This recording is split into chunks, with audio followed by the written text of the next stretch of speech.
Hello जय हिंद दोस्तों। आपका हमारे इस यूट्यूब फैमिली में स्वागत है। तो केमिस्ट्री का क्लास 9 का फर्स्ट चैप्टर का आपको 2 पार्ट में वीडियोस शॉर्ट फॉर्म में बता दिया गया है। अगर कोई नहीं देखे हैं तो जाकर देख लीजिए। आज हम आप लोगों के लिए चैप्टर 2 क्या हमारे आसपास के पदार्थ शुद्ध हैं, is matter around us pure, इस चैप्टर का शॉर्ट टर्म में वीडियो हम लोग समझेंगे। उसके बाद आप लोग सेल्फ जाकर स्टडी कर लीजिएगा वन लाइनर फॉर्म में एक एक लाइन को एनसीईआरटी से। ठीक है। तो आप लोग एक काम नहीं कर रहे हैं कि आप लोगों को हम बोले थे कि यदि वीडियो आप लोगों को पसंद आएगा, कंसेप्ट आपको क्लियर होता है, तो आप लोग वीडियो को ज़्यादा से ज़्यादा शेयर कीजिए, कमेंट कीजिए। पर आप लोगों का सपोर्ट नहीं रहेगा तो हम ये वीडियो प्रोवाइड आपके लिए नहीं करेंगे। जैसे पहले हम हॉट टॉपिक देते थे आपको, या फिर PYQ का सीरीज सेट डिस्कशन का वीडियो लाते थे, वही सिर्फ आपको प्रोवाइड करेंगे। ठीक है। तो आप लोगों का सपोर्ट रहेगा तब ये कंटिन्यू होगा। अभी हम स्टार्टिंग में 1 2 4 चैप्टर करवा कर देख रहे हैं, सपोर्ट नहीं रहेगा ये वीडियो आगे कंटिन्यू नहीं होगा। ठीक है। तो चलिए स्टार्ट करते हैं।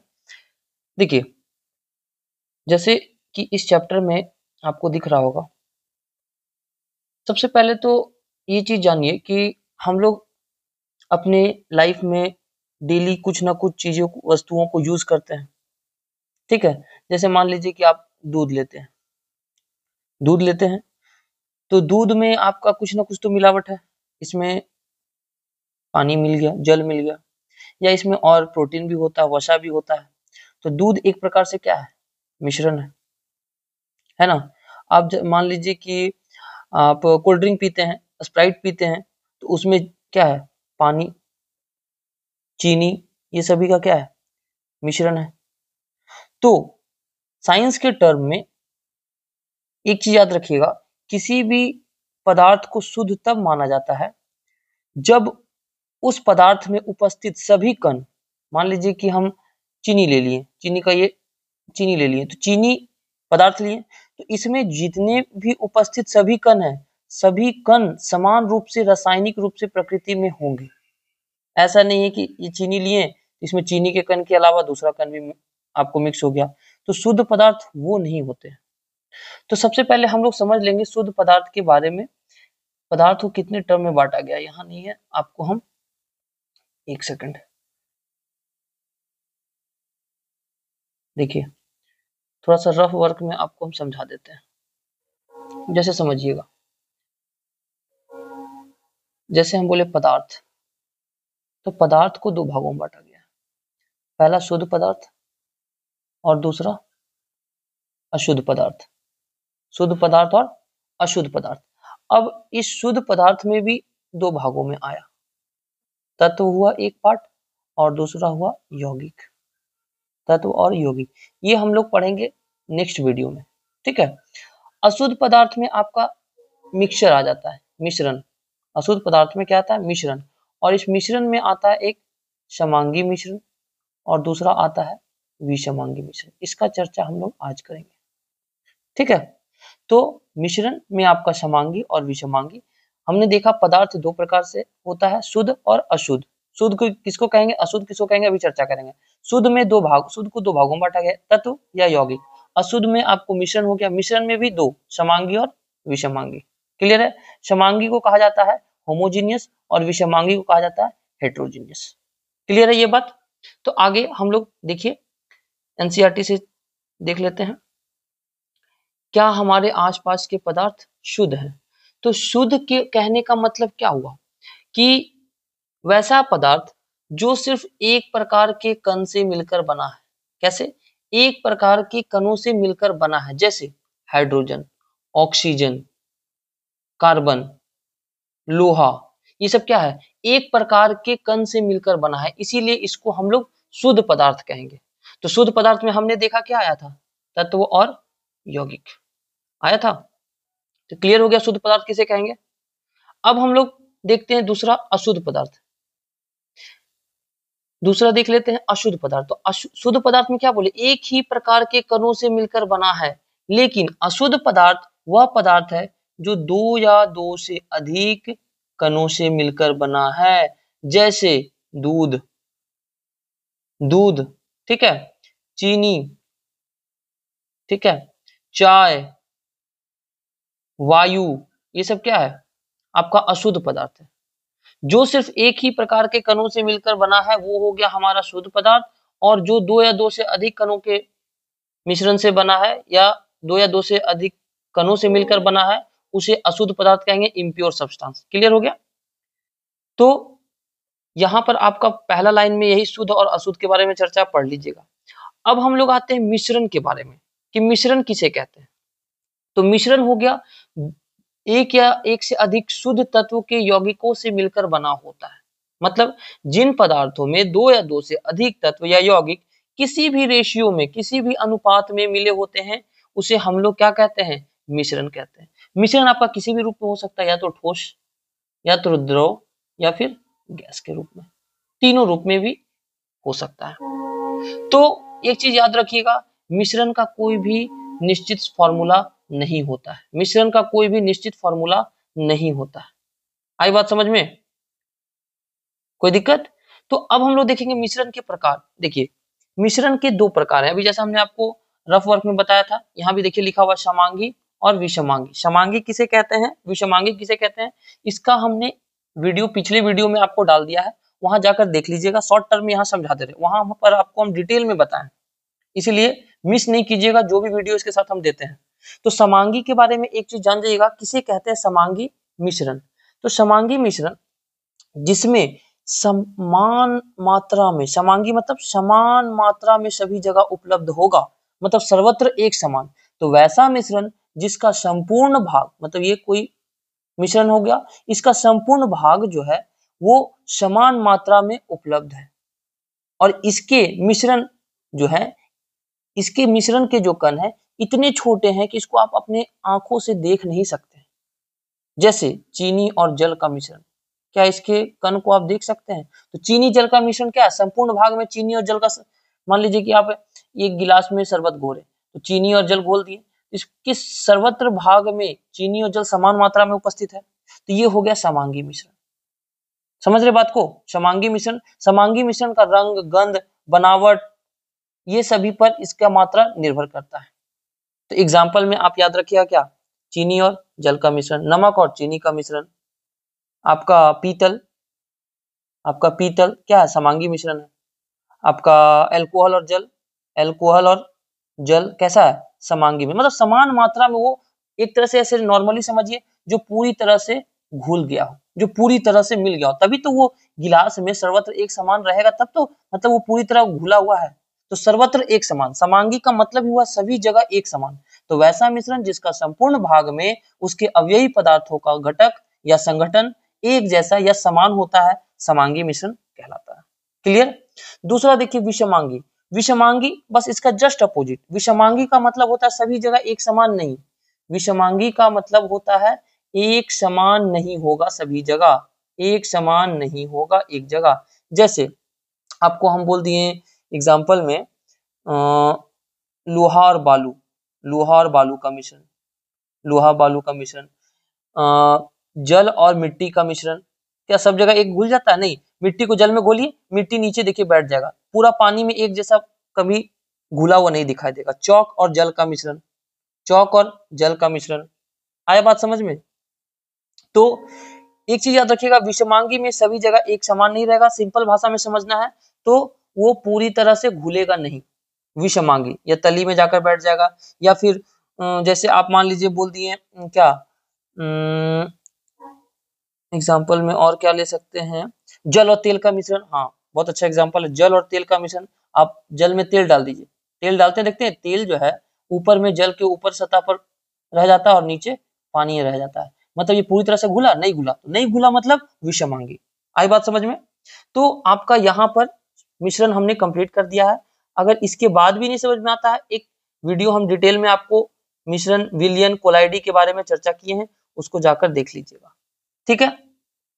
अब मिश्रण के बाद हम लोग आते हैं विलयन के बारे में। देखिए विलयन, विलयन का मतलब ही होता है सॉल्यूशन, इंग्लिश में कहते हैं इसे सॉल्यूशन। तो विलयन क्या होता है? तो दो या दो से अधिक पदार्थों का समांगी मिश्रण होता है विलयन। मतलब दो या दो से अधिक पदार्थों के समांगी मिश्रण को विलयन कहते हैं। जैसे नींबू और जल, सोडा या जल। जैसे मान लीजिए आप चीनी ले लिए, आपको मन किया शरबत बनाने का, तो चीनी में पानी मिला दिए, तो क्या बन गया, ये शरबत बन गया। यही शरबत है विलियन, यही शरबत है विलियन सॉल्यूशन। तो इसका सिर्फ एक ही डिफिनेशन हो गया, दो या दो से अधिक पदार्थों के समांगी मिश्रण को विलियन कहते हैं। चीनी जल, अल्कोहल जल, सोडा जल, नींबू जल, आयोडीन अल्कोहल। ठीक है, तो ये सारा आपका एग्जाम्पल हो गया। और सिंपल भाषा में समझना चाहते हैं कि विलियन क्या है, तो विलियन जो है, जब कोई पदार्थ किसी द्रव में घुल जाता है, जब कोई पदार्थ किसी द्रव में घुल जाता है तो वो विलियन कहलाता है। कुछ भी ले लीजिए, आप अल्कोहल को पानी में मिला दीजिए, क्या बन गया, वो विलियन हो गया। चीनी को जल में मिला दिए, वो भी अल्कोहल हो गया। चीनी नमक जल को मिला दीजिए, वो भी क्या हो गया, विलियन हो गया। तो विलियन क्लियर हो गया किसे कहते हैं। अब आगे देखिए, एक टर्म आता है विले। इसमें देखिए नीचे दिया गया होगा, एक बार हम आपको नॉर्मली समझा देते हैं विले क्या होता है। विले के बारे में हम लोग जानेंगे। जैसे मान लीजिए कि आप चीनी लिए, सिंपल समझाएंगे, और एक जल लिए, इसको मिलाकर हमने बना दिया शरबत। तो अब इसमें विलेय कौन है, विलायक कौन है, समझ लेंगे। तो विलियन, ये क्या हुआ, शरबत मतलब हमारा क्या हो गया, विलियन। शरबत मतलब हमारा क्या हो गया, ये विलियन। ये तो समझ में आ गया कि ये विलियन है। चीनी और जल में कौन क्या है, तो विलियन बनाने के लिए घोले जाने वाले पदार्थ को विलेय कहते हैं। घोले जाने वाले पदार्थ को विलियन बनाने के लिए घोले जाने वाले पदार्थ को विलेय कहते हैं। तो इसमें घोल किसको रहे हैं, हम लोग चीनी को घोल रहे हैं, तो चीनी हो गया हमारा विलेय। नहीं समझ में आता है तो ये भी सोच लीजिए, जिसका मात्रा कम है वो हो गया विलेय, और विलेय को इंग्लिश में कहते हैं सॉल्यूट। विलेय को इंग्लिश में कहते हैं सॉल्यूट। और जिसमें घोला जाता है, किसमें घोल रहे हैं हम लोग, जल में, वो हो गया आपका विलायक, वो हो गया आपका विलायक। तो विलेय और विलायक मिलकर बन जाता है विलियन। समझ में आ रहा है। तो विलेय और विलायक किसे कहेंगे, तो विलियन बनाने के लिए घोले जाने वाले पदार्थ को विलेय कहते हैं, और जिस पदार्थ में घोला जाता है उसे विलायक कहते हैं, जैसे जल। क्लियर हो गया। एक तरह से ये भी समझिए, जिसका मात्रा कम होगा वो होगा विलेय, जिसका मात्रा ज्यादा होगा वो होगा विलायक, और दोनों को मिला दिए, उससे जो नया चीज बना वो हो गया विलियन सॉल्यूशन। क्लियर हो गया। तो एक इसका यहाँ पे याद रखिएगा, विलेय प्लस विलायक मिलकर क्या बनता है, विलेय प्लस विलायक मिलकर विलियन बनता है। शॉर्ट टर्म में आप एनसीईआरटी पढ़िएगा, ये मिल जाएगा। जैसे आप मिला दिए, जैसे वायु बोले हम, जैसे हम क्या बोले, वायु। तो वायु में क्या क्या मिला हुआ है आपको मालूम है, वायु क्या है, गैस में गैस का विलियन है। आगे पढ़ेंगे क्या है वायु, गैस में गैस का विलियन है। इसमें नाइट्रोजन है, इसमें ऑक्सीजन है, इसमें कार्बन डाइऑक्साइड है, ये सभी इसमें मिले हुए हैं। क्लियर है। तो बस आपको सिर्फ सीधा याद रखना है, विलेय और विलायक मिलता है तो विलियन होता है। विलेय किसे कहते हैं, तो विलेय को इंग्लिश में सॉल्यूट कहते हैं। सॉल्यूट मतलब जिसका मात्रा कम है, या जिस पदार्थ को घोलते हैं वो हो गया सॉल्यूट। जिसमें घोलते हैं या जिसकी मात्रा ज्यादा होती है वो होता है विलायक, और जो घोल के नया शरबत बन गया वो हो गया विलियन, जिसे हम लोग कहते हैं सॉल्यूशन। कोई दिक्कत। आगे देखिए, इसी तरह से आप देखिए मिश्र धातु का चर्चा। मिश्र धातु किसे कहते हैं, तो मिश्र धातु, ये धातु के समांगी मिश्रण होते हैं। कैसे होते हैं, समांगी मिश्रण होते हैं, जिन्हें भौतिक क्रिया या अवयव के द्वारा अलग नहीं कर सकते, मतलब फिजिकल प्रोसेस के द्वारा इसको अलग नहीं कर सकते, लेकिन फिर भी मिश्र धातु को मिश्रण माना जाता है। क्यों, क्योंकि इसमें सभी के अलग अलग घटक है। जैसे पीतल, पीतल में क्या है, जिंक और तांबा।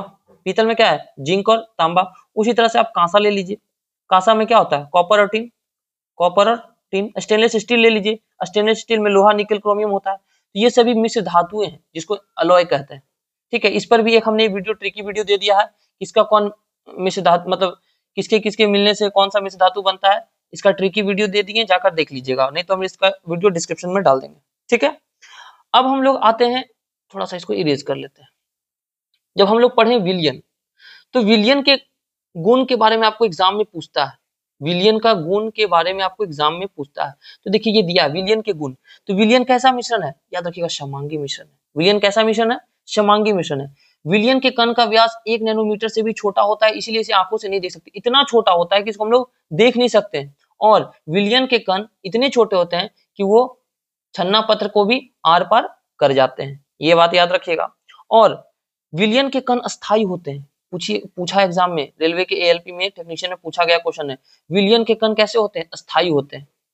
अस्थायी इसीलिए बोला गया क्योंकि विलियन के कण को अलग करके वो नीचे, मतलब मान लीजिए कि पानी, ठीक है, ये विलियन है, इसमें से इसके कण को अलग कर देंगे तो इसके नीचे में कोई भी चीज बैठेगा नहीं। तो अस्थायी इसीलिए बोला क्योंकि विलियन के कण जो है वो अलग होकर नीचे नहीं बैठते हैं, ठीक है।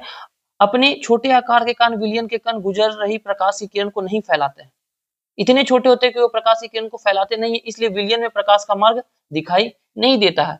आगे नीचे लिखा है, छानन विधि के द्वारा विलियन के कण को पृथक नहीं कर सकते, क्यों? क्योंकि अभी बताएं कि छन्ना पत्र को आर पार कर जाते हैं, इतने छोटे होते हैं, और इनको शांत छोड़ देने पर विलियन के कण नीचे नहीं बैठते, अर्थात विलियन स्थायी होते हैं। एकदम पूछा हो गया क्वेश्चन, ठीक है। अब देखिए अगला है विलियन की सांद्रता। विलियन का सांद्रता किसे कहते हैं ये समझ लीजिए। तो विलियन की सांद्रता में एक आता है संतृप्त, संतृप्त, दूसरा आता है असंतृप्त, और तीसरा आता है अति संतृप्त, अति संतृप्त, अति संतृप्त। संतृप्त को कहते हैं हम लोग सैचुरेटेड सॉल्यूशन, असंतृप्त विलियन को कहते हैं हम लोग अनसैचुरेटेड सॉल्यूशन, और अति संतृप्त को कहते हैं हम लोग सुपर सैचुरेटेड सॉल्यूशन। क्या होता है इसका मतलब समझ लीजिएगा। संतृप्त विलयन उसे कहते हैं वैसा विलयन जिसमें विलायक में एक निश्चित ताप पर विलय घुलाने की और क्षमता नहीं होती है, मतलब विलय घुलाने की और क्षमता नहीं होती है। थोड़ा सा इसको हम चाहेंगे कि आपको थोड़ा डिटेल में बता दें, ठीक है। क्या बोले कि वैसा विलयन जिसके विलायक में एक निश्चित टेम्परेचर, मान लीजिए एक निश्चित कांस्टेंट टेम्परेचर दे दिए, तो निश्चित टेम्परेचर पर और इसमें विलय नहीं घुला सकते हैं, और इसमें विलय नहीं घुला सकते, उसको कहते हैं सैचुरेटेड सॉल्यूशन, संतृप्त विलयन, ठीक है। तो इसका जो है घुलनशीलता, घुलनशीलता मतलब हुआ सॉल्युबिलिटी, तो घुलनशीलता जो है किस पर निर्भर करता है, पूछता है एग्जाम में क्वेश्चन। घुलनशीलता, तो घुलनशीलता दो चीजों पर निर्भर करता है, एक होता है दाब और एक होता है ताप, दाब और ताप पर, ठीक है। तो पहला पॉइंट नोट डाउन कर लीजिएगा, द्रव में ठोस की विलयता, द्रव में ठोस की विलयता, द्रव में ठोस की विलयता। देखिए मान लीजिए कोई आप लिक्विड ले लिए, उसमें कोई किसी ठोस को मिला है, मतलब मान लीजिए पानी ले लिए और इसमें ठोस क्या मिला है, चीनी का कण मिला है, तो द्रव में ठोस की विलयता, ताप अगर बढ़ा देंगे तो आप खुद सोचिए, ताप बढ़ा देंगे तो क्या होगा, ताप बढ़ने से विलयता बढ़ जाएगी, विलयता बढ़ जाएगी, क्योंकि जल्दी घुल जाएगा। ताप बढ़ा दिए तो और जल्दी घुलेगा ना, और ताप घटा देंगे तो क्या होगा, विलयता घट जाएगी। तो ये लाइन एकदम याद रखिएगा कि द्रव में, पूछता एग्जाम में क्वेश्चन, कि द्रव में ठोस की विलयता ताप बढ़ाने पर, इस ऊपर वाला एरो बढ़ाने पर मेरा सिंबल है, ठीक है, ताप बढ़ाने पर विलयता बढ़ती है, लेकिन ताप हम कम कर देंगे तो विलयता क्या होगी, घट जाएगी। एक लाइन हो गया। दूसरा, इसमें आपका हम बोले पहला ताप पर तो बता दिए, दूसरा है दाब पर। दाब पर कैसे होता है समझ लीजिए। इसमें विलयता जो है दाब के परिवर्तन से अप्रभावित रहती है, दाब के परिवर्तन से अप्रभावित रहती है, मतलब कोई प्रभाव नहीं पड़ता है यार। ये क्वेश्चन पूछा गया है एग्जाम में, आपका याद रहेगा। तो याद रखिएगा, द्रव में ठोस की विलयता ताप बढ़ने से विलयता बढ़ती है, ताप घटने से विलयता घटती है, लेकिन दाब पर इसका कोई प्रभाव नहीं पड़ता है। लेकिन जैसे ही हम आपसे बोले कि गैस में क्या होगा, द्रव और गैस में, मान लीजिए द्रव में गैस की विलयता, द्रव में गैस की विलयता, तो द्रव में गैस की विलयता जो होती है वो ताप के बढ़ने से घटती है, ताप के बढ़ने से विलयता घटती है। द्रव में गैस की विलयता, मान लीजिए किसी भी द्रव में आप गैस मिला दिए, द्रव में गैस मिला दिए तो उसकी विलयता पर क्या प्रभाव पड़ेगी, तो ताप जैसे ही बढ़ाएंगे विलयता हमारा घट जाएगा, विलयता हमारा घट जाएगा, और ताप जब हम घटा देंगे तो विलयता क्या हो जाएगा, बढ़ जाएगा, विलयता बढ़ जाएगा, याद रहेगा। और इसमें द्रव में गैस का जो दाब पर, दाब बढ़ने से, दाब जैसे मान लीजिए आप खुद सोचिए कि कोई द्रव में गैस ले लिए, तो दाब बढ़ाए तो मतलब उसमें, उसके अंदर जो एयर है वो लिक्विड के अंदर, तो उसको आप कंप्रेस किए, दाब बढ़ाएं तो विलयता क्या होगा, बढ़ जाएगा, घुलेगा ना, विलयता बढ़ जाएगा। लेकिन दाब घटने से विलयता घट जाएगी। लेकिन ठोस में द्रव में ठोस का विलयन में अपोजिट था, दाब पर कोई प्रभाव नहीं, लेकिन द्रव में गैस पर दाब पर बढ़ाने से विलयता बढ़ती है और दाब के घटाने से विलयता घटती है। ये लाइन एकदम याद रखिएगा, ठीक है, चलिए हम लोग आगे चलते हैं, देखिए ध्यान से। तो हम लोग थे संतृप्त, संतृप्त के बारे में चर्चा कर लिए। दूसरा देखते हैं असंतृप्त। असंतृप्त किसे कहते हैं? तो असंतृप्त विलयन उस विलयन को कहते हैं जिसमें विलायक को एक निश्चित ताप पर और विलेय घुला सकते हैं। जैसे संतृप्त में और विलेय नहीं घुला सकते थे, इसमें और विलेय हम लोग घुला सकते हैं। और अति संतृप्त में क्या होता है, वैसा विलयन जिसके विलायक में उसकी क्षमता से, मतलब उसमें जितना कैपेसिटी है उससे अधिक हम विलेय को घुला देते हैं, अति संतृप्त। तो अब उसको अधिक कैसे घुला देंगे, उसमें हम तो टेम्परेचर बढ़ाएंगे तब तो। मान लीजिए हम चीनी और पानी का विलयन ले लिए और बार बार हम चीनी ऊपर से डाल रहे और जैसे टेम्परेचर बढ़ा रहे हैं, तो एक ऐसा समय आएगा कि ये घुलना बंद कर देगा। लेकिन इसकी मतलब इसमें और चीनी मिलाकर इसको हम और घोल सकते हैं, कैसे? और हम टेम्परेचर बढ़ाएंगे। तो ये तभी संभव है, अति संतृप्त विलयन होना तभी संभव है जब हम उसके ताप में वृद्धि करेंगे। ये बात एकदम याद रखिएगा, ठीक है। संतृप्त, असंतृप्त, अति संतृप्त, क्लियर हो गया। अब हम लोग नेक्स्ट आगे बढ़ते हैं। देखिए क्या है, विलयन की सांद्रता कंप्लीट हो गया, पढ़ लीजिएगा, बहुत अच्छे से समझ में आ जाएगा आप लोगों को। हाँ, विलयन की सांद्रता में आपका एक दो फॉर्मूला है। देखिए ये आपका रेलवे में आपको न्यूमेरिकल के फॉर्म में काम देगा। अब हम लोग बढ़ते हैं निलंबन की तरफ। किधर बढ़ते हैं? निलंबन क्या है? निलंबन जानने से पहले थोड़ा सा हम आप लोगों को बता देना चाहते हैं तनु और सांद्र के बारे में। बहुत कंफ्यूजन लोगों को होता है, डाइल्यूट और कॉन्क। तनु को कहते हैं डाइल्यूट और सांद्र को कहते हैं कॉन्क। ये क्या होता है तनु और सांद्र? जिसको मालूम है चलिए अच्छी बात है, जिसे नहीं मालूम है वो सुन लीजिए। तो जिस विलयन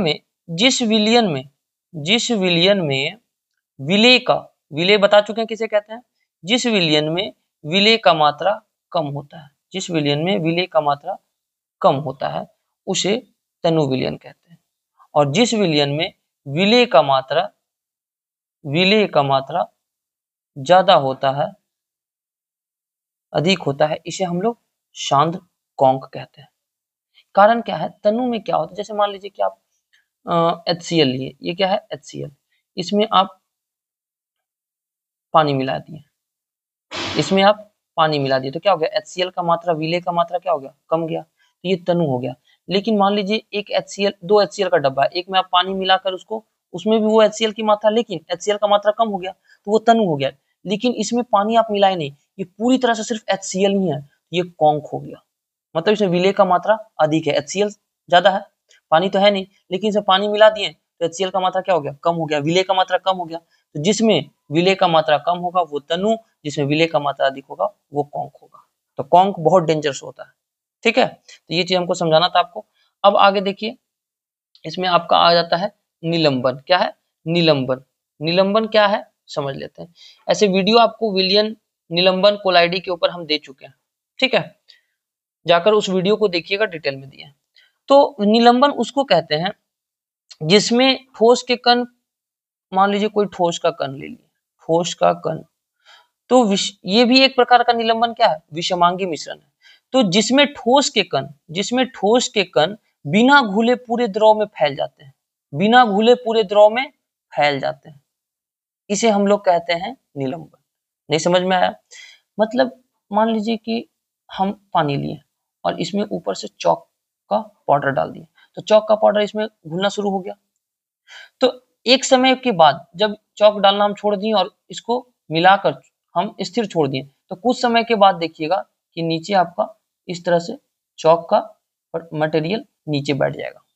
तो यही चीज है निलंबन, समझे बात को। मतलब वैसा विषमांगी मिश्रण जिसमें ठोस के कण बिना घुले पूरे द्रव में फैल गए, बिना घुले पूरे द्रव में चौक ये फैल गया, लेकिन इसको कुछ देर छोड़ दिए, इसके कण नीचे बैठ जाते हैं और इसको हम लोग अपना आंख से देख सकते हैं।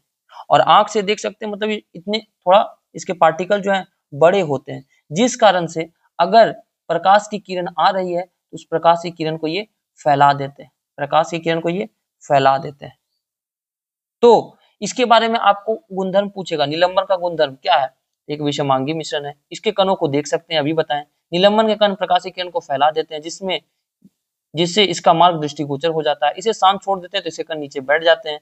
निलंबन अस्थायी होता है, अस्थायी इसलिए तब हम इसको छान कर क्या कर सकते हैं, अलग कर सकते हैं, छान कर इसको अलग कर सकते हैं। क्लियर हो गया? अगला देखिए क्या है, कोलाइड विलयन, और यही आपका आज का लास्ट है। कोलाइड विलयन किसे कहते हैं, इसका नाम ही है कोलॉइड सॉल्यूशन, मतलब वैसा विलयन, वैसा विषमांगी मिश्रण जिसके कण का आकार विलयन के कण के आकार और निलंबन के कण के आकार के बीच में होता है। मतलब मान लीजिए विलयन का कोई कण है और कोई निलंबन का कण है, तो इन दोनों के कण का आकार जो है कोलॉइड का जो कण होगा इस दोनों के बीच में होगा। मतलब जिसमें विलय के कण विलयन में समान रूप से फैले हैं और इसके कणों का आकार निलंबन के कणों से छोटा होता है। सीधा बोलिए, निलंबन के कण से इसका आकार छोटा होता है। ठीक है, तो ये मिश्रण आपको एग्जाम में कंफ्यूज करेगा, कैसा है, समांगी या विषमांगी। तो याद रखिएगा कि इसके कणों का आकार निलंबन के कणों के आकार से छोटा होता है, जिसके कारण इसके मिश्रण समांगी दिखाई देते हैं। कोलॉइड के मिश्रण दिखाई देता है समांगी, लेकिन वास्तविक रूप से ये होता है विषमांगी। क्या होता है, विषमांगी। बहुत लोग कंफ्यूज करते हैं, कोलॉइड कैसा है, एक विषमांगी मिश्रण है, नॉट समांगी। ठीक है, अब कोलॉइड में आपका एग्जांपल आ गया, दूध, स्याही, पूछता है सब, गोंद, गोंद, रक्त, ठीक है, कोहरा, कोहरा, कुहासा। एक एग्जाम में क्वेश्चन पूछा था कि निम्नलिखित में से कौन कोलॉइड का उदाहरण नहीं है, या फिर ये बोला था शायद कि कौन टिंडल प्रभाव प्रदर्शित नहीं करता है। तो आप एक चीज जानिए लीजिए कि जो कोलॉइड के कण होंगे वो टिंडल प्रभाव को प्रदर्शित करेंगे, जो कोलॉइड के कण होंगे वो टिंडल प्रभाव प्रदर्शित करेंगे। आई बात समझ में? तो इसका गुणधर्म दिया है। तो टिंडल प्रभाव एक बार समझ लेते क्या है। टिंडल प्रभाव जो है पूछा हुआ क्वेश्चन है, तो कोलॉइड का जो कण का आकार है छोटा होने के कारण ये आंख से दिखाई नहीं पड़ता है, लेकिन देखिए छोटा ऐसा है कि आंख से दिखाई नहीं देता है, लेकिन जब प्रकाश की किरण फैलती है तो प्रकाश की किरण जब इसमें फैलती है या फिर प्रकाश की किरण आती है तो आपको जब इसका कोलॉइड विलयन रहेगा उसमें प्रकाश की किरण जाते हुए आपको दिखाई देगी। समझ में आया? यही है टिंडल प्रभाव। तो टिंडल प्रभाव सीधा है प्रकाश की किरण का फैलना, प्रकाश की किरण का फैलना ही क्या कहलाता है, टिंडल प्रभाव। इसीलिए इसका नाम टिंडल प्रभाव पड़ा, क्योंकि टिंडल नामक वैज्ञानिक ने इसकी खोज की थी। आई बात समझ में? तो टिंडल प्रभाव CuSO4 का विलयन नहीं देता है, एक बात याद रखिएगा, ये एनसीईआरटी का लाइन है, पढ़िएगा तो मिल जाएगा आपको। कॉपर सल्फेट का विलयन टिंडल प्रभाव नहीं दर्शाता, लेकिन दूध का पानी टिंडल प्रभाव दर्शाता है। स्टार्च का विलयन पूछा है क्वेश्चन, स्टार्च का विलयन टिंडल प्रभाव प्रदर्शित करेगा या नहीं करेगा, तो स्टार्च का विलयन करता है। इसके कण प्रकाश की किरण को फैला देते हैं। तो जब हम मान लीजिए आपके कमरे में एक वेंटिलेशन हो जहां से प्रकाश की किरण आती है, तो किसी अंधेरे कमरे में एक छोटे छिद्र से होकर प्रकाश की किरण आती है, तो वहां भी हम टिंडल प्रभाव को देख सकते हैं, क्योंकि वहां कमरे में जो उपस्थित धूल कण है वो कण जो है प्रकाश की किरण को फैला देते हैं, और वहां पर वो कोलाइड के कण के आकार के जैसा होता है, और प्रकाश की किरण को फैलना ही टिंडल प्रभाव। तो घरों में छोटे मार्ग से आते हुए छिद्र जो है प्रकाश, वो टिंडल प्रभाव प्रदर्शित करते हैं। जंगलों में जब आप देखिएगा, जब प्रकाश की किरण घने जंगल से गुजरती है तो वहां भी टिंडल प्रभाव दिखता है। क्लियर है? तो टिंडल प्रभाव आपका यही था। टिंडल प्रभाव से ज्यादा आपको क्वेश्चन नहीं पूछेगा, सिर्फ पूछेगा ये प्रकाशीय प्रकीर्णन पर आधारित है, और टिंडल प्रभाव जो है आपका कोलॉइड विलयन में देखने को मिलता है। तो कोलॉइड का गुणधर्म क्या क्या है? पहला गुणधर्म, ये कैसा है, समांगी या विषमांगी? याद रखिएगा ये विषमांगी है। बहुत लोग बताएगा समांगी, नहीं, ये विषमांगी है। इसके कण का आकार छोटा होता है, लेकिन प्रकाश की किरण को ये मार्ग से फैला देते हैं, और इसके कण को कुछ देर स्थिर छोड़ देंगे, जैसे निलंबन के कण स्थिर छोड़ दे नीचे बैठते थे, इसके कण नीचे नहीं बैठते, और ये कण स्थायी होते हैं। ये कण कैसे होते हैं? अस्थायी होते हैं। इसके कण छन्ना पत्र के आर पार कर जाते हैं, छन्ना पत्र के आर पार कर जाते हैं। तो विलयन, निलंबन, कोलॉइड तीनों बता दिए हैं। तीनों का डिफरेंस आपको देखना है तो मेरा एक वीडियो डाला गया है, उसको जरूर देखिए, बहुत अच्छे से हम उसमें क्लियर किए हैं। आई बात समझ में? तो अब यहाँ पर थोड़ा सा हम लोग देख लेते हैं ये, इससे आपका रेलवे में बहुत क्वेश्चन पूछा है, आपको बिहार एसएससी में पूछा है, और बिहार सीजन में पूछा है। तो इसको एक बार कंप्लीट कर लेते हैं, और इसके बाद हम वीडियो एंड करेंगे। ठीक है, पहले समझ लेते हैं ये परिक्षिप्त प्रवस्था परिक्षेपण माध्यम क्या होता है, या परिक्षेपण क्या होता है। तो एक लाइन में मेरा अनुसार समझ लीजिएगा कि जब किसी पदार्थ के कण को किसी दूसरे पदार्थ के कण के इर्द गिर्द घुमाते हैं या फिर इर्द गिर्द बिखेर देते हैं, इसी को कहते हैं हम लोग परिक्षेपण, डिस्पर्शन, परिक्षेपण, डिस्पर्शन। परिक्षेपण का मतलब ही होता है डिस्पर्शन। समझ में आया कि जब किसी पदार्थ के कण को दूसरे कण के इर्द गिर्द बिखेर देते हैं या उसके चारों ओर फैला देते हैं तो यही कहलाता है डिस्पर्शन, परिक्षेपण। आई बात समझ में? और इसी में देख लीजिएगा कि जिस पदार्थ को, दूसरा आपका इसमें फैक्ट क्या बनेगा कि जिस पदार्थ को बिखराया जाता है, मतलब जिसको बिखराते हैं, जिसको बिखराया जाता है वो कहलाता है परिक्षेपित पदार्थ। वो क्या कहलाता है? परिक्षेपित पदार्थ। क्या कहलाता है? परिक्षेपित पदार्थ, परिक्षेपित पदार्थ। और जिस माध्यम में बिखराया जाता है उसे कहते हैं परिक्षेपण माध्यम। जिस माध्यम में उसे बिखराया जाता है वो होता है परिक्षेपण माध्यम। आई बात समझ में? तो परिक्षेपण किसे कहें? जब किसी पदार्थ के कण को दूसरे पदार्थ के कण के इर्द गिर्द घुमाते हैं तो वो परिक्षेपण कहलाता है। और जिस पदार्थ के कण को बिखराया जाता है उसे परिक्षेपित पदार्थ कहते हैं, और जिस माध्यम में बिखराया जाता है उसे परिक्षेपण माध्यम कहते हैं। क्लियर हुआ? और परिक्षेपित जो पदार्थ है या फिर जो विलेय का कण है, जब कोलॉइड रूप से रहता है तो उसे परिक्षेपित प्रवस्था कहते हैं। कोलॉइड के रूप में रहता है तो उसे परिक्षेपित प्रवस्था कहते हैं। तो यही आपका एग्जाम में यहां से पूछता है। क्या पूछता है देख लीजिए, थोड़ा सा इसको इरेज कर देते हैं तभी आपको क्लियर दिखेगा। समझ लेते हैं। देखिए ध्यान से, द्रव और गैस का प्रकार आपको बोलेगा तो क्या है? ये एरोसोल है। द्रव और गैस का मतलब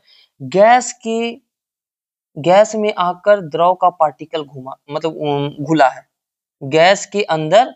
इस गैस के अंदर कौन सा घुला है? द्रव, जिसे हम लोग क्या कहें? एरोसोल। और एरोसोल में आता है कोहरा, बादल, कुहासा।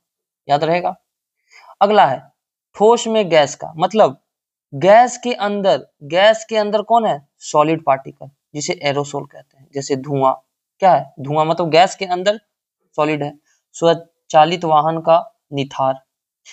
गैस में द्रव, फोम का एग्जांपल है। मतलब द्रव के अंदर गैस भरा हुआ है, द्रव के अंदर गैस भरा हुआ है, वो फोम हो गया। जैसे शेविंग क्रीम।